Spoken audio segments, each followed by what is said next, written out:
Hello viewers, নমস্কার। আশা করি সবাই ভালো আছেন। আজকে আমি আপনাদের জন্য নতুন আরেকটা গুরুত্বপূর্ণ ভিডিও নিয়ে চলে এসেছি। তো চলুন কিছু শিখে নেওয়া যাক। আমার কাছে এসেছে পালসার N160 BS6-এর একদম নিউ মডেল গাড়িটা। একদম নিউ মডেল গাড়িটা, এমনকি খুব বেশি কিলোমিটার চলেও নি। তো চলুন আমি আপনাদেরকে দেখাচ্ছি গাড়িটা কত কিলোমিটার চলেছে। তো ভিউয়ার্স, দেখতেই পাচ্ছেন গাড়িটা বেশি চলেনি। গাড়িটা সমস্যা যেটা হচ্ছে সেটা হচ্ছে গাড়িটা ব্রেকটা ধরছে না, সামনের ডিস্ক ব্রেকটা ফেল হয়ে গেছে। গাড়িটা যেটা হয়েছিল, গাড়িটা ডান দিকে পড়ে গিয়েছিল, পড়ে যাওয়ার পর থেকে সামনের ডিস্ক ব্রেকটা কাজ করা বন্ধ হয়ে গেছে। ব্রেকে অয়েল ঠিকঠাকই আছে।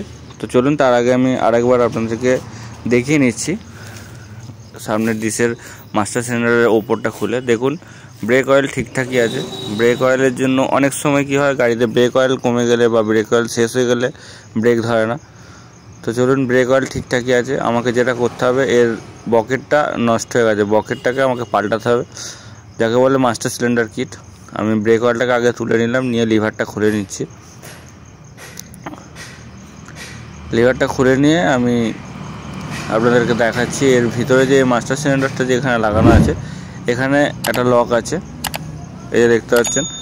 আর মাস্টার সিলিন্ডারটা দেখুন একদম ভিতরে রয়েছে, পুরো বসে গেছে। গাড়িটা পড়ে গিয়েছিল ডান দিকে পড়ে যাওয়ার জন্য ব্রেক লিভারে চাপ পড়েছে, তার জন্য মাস্টার সিলিন্ডারটা খারাপ হয়ে গেছে। কেননা নিউ মডেল গাড়ি, খুব বেশি চলেও নি, এর মধ্যে মাস্টার সিলিন্ডার কিট খারাপ হওয়ার কোনো কথাই না। ধরুন গাড়িটা পড়ে যাওয়ার জন্য এই সমস্যাটা হয়েছে। এই যে দেখতে পাচ্ছেন, এটা হচ্ছে লক। এবার দেখুন মাস্টার সিলিন্ডারটা ভিতরে রয়েছে। অনেক সময় কি হয়, মাস্টার সিলিন্ডারটা চাপ দেওয়ার পর খুলে যায়, কিন্তু বেরিয়ে আসছে না। এটা বেরিয়ে না আসার জন্য যেটা করতে হবে, এদিক দিয়ে 14 নম্বর রিগনেস দিয়ে এটাকে আগে খুলে নেবেন। যেদিকে দিয়ে ব্রেক অয়েলটা যাচ্ছে নিচে মাস্টার মানে হুইল সিলিন্ডারে, সেদিকটা খুলে নেবেন। নিয়ে সরু স্ক্রুড্রাইভার দিয়ে হালকা করে ঠুকবেন, বেরিয়ে যাবে। দেখুন আমি খুলে নিয়েছি। আর তার আগে অবশ্যই বন্ধুরা একটা জিনিস ভালো করে মাথায় রাখবেন, যে গাড়িতে ব্রেক অয়েল, নতুন গাড়িতে নতুন ব্রেক অয়েল যেখানে পড়বে সেখানটারই রঙটা নষ্ট হবে। আমি গাড়িটা এরকমভাবে কাজ করছি, কারণ গাড়িটা কাজ করার পরই সার্ভিস হবে, তার জন্য আমি এইভাবে কাজ করছি। আপনারা অবশ্যই সেফটি নিয়ে কাজ করবেন।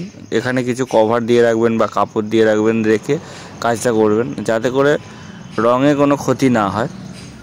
তো চলুন আমি আগে মাস্টার সিলিন্ডার কিটটা বের করে নিচ্ছি।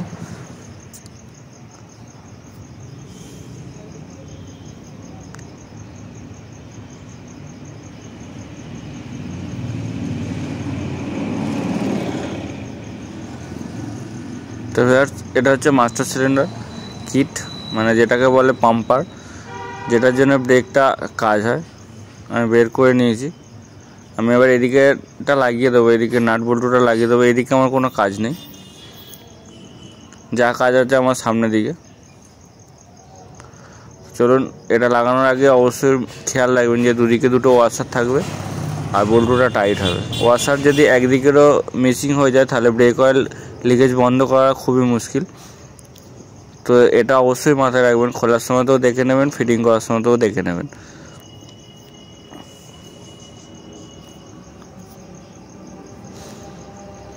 তো চলুন, আমি নতুন মাস্টার সিলিন্ডার কিট নিয়ে চলে এসেছি।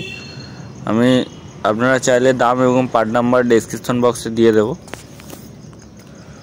আর এর সাথে একটা গ্রিসও দেয়, গ্রিসটা এতে লাগিয়ে ফিটিং করলে মানে মাস্টার সিলিন্ডারটা ইজি ফিট হবে, মাস্টার সিলিন্ডার ফিটিংয়ে কোনো সমস্যা হবে না।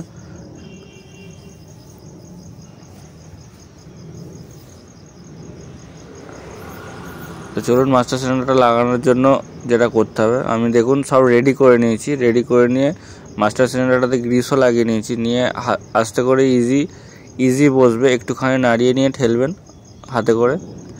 দেখুন পুরোটা যখন চলে যাবে বুঝতে পারবেন যে হ্যাঁ পুরোটা চলে গেছে। তারপর একটা স্ক্রুড্রাইভার দিয়ে হালকা করে ঠেলে রাখবেন, রেখে লকটা লাগাবেন।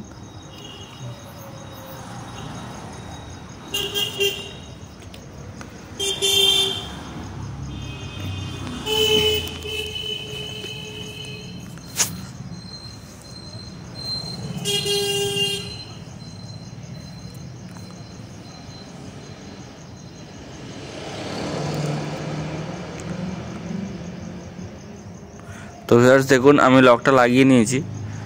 একা হাতে ভিডিওটা বানাচ্ছি বলে লকটা লাগানোর সময় আমি ভিডিওটা দেখাতে পারিনি আপনাদেরকে। আমি লকটাকে লাগিয়ে নিয়েছি। এবার দেখুন মাস্টার সিলিন্ডারটা ঠিকঠাক কাজ করছে। আর সবথেকে গুরুত্বপূর্ণ আরেকটা জিনিস সেটা মাথায় রাখবেন, যেখানে আপনি ব্রেক অয়েলটা দিচ্ছেন সেখানে দেখবেন দুটো ফুটো থাকে। অবশ্যই পুরোটা ক্লিয়ারেন্সটা চেক করবেন। অনেক সময় কি হয়, ব্রেক অয়েল খারাপের জন্য ফুটো দুটো জাম হয়ে যায়। ফুটো দুটোর মধ্যে একটা বড় থাকে, একটা ছোট থাকে। যেটা ছোট থাকে সেটাই জাম হয়ে যায়। তো অনেক সময় ওই ফুটোটা জাম হয়ে যাওয়ার জন্য ব্রেকেরও সমস্যা হয়। তো যখন মাস্টার সিলিন্ডার কিট পাল্টাবেন অবশ্যই সেটাকে লক্ষ্য রাখবেন, খেয়াল করে নেবেন যে ঠিকঠাক কাজ হচ্ছে কি না। দেখুন এই যেটা দিয়ে হাওয়াটা বেরোচ্ছে এই ফুটোটা অনেক সময় জাম হয়, আর এদিকেরটা বড় ফুটো, এটা খুব কম সময়তেই জাম হয়, মানে জাম না হয় বললেই চলে। ছোট ফুটোটাই বেশি জাম হয়ে যায়।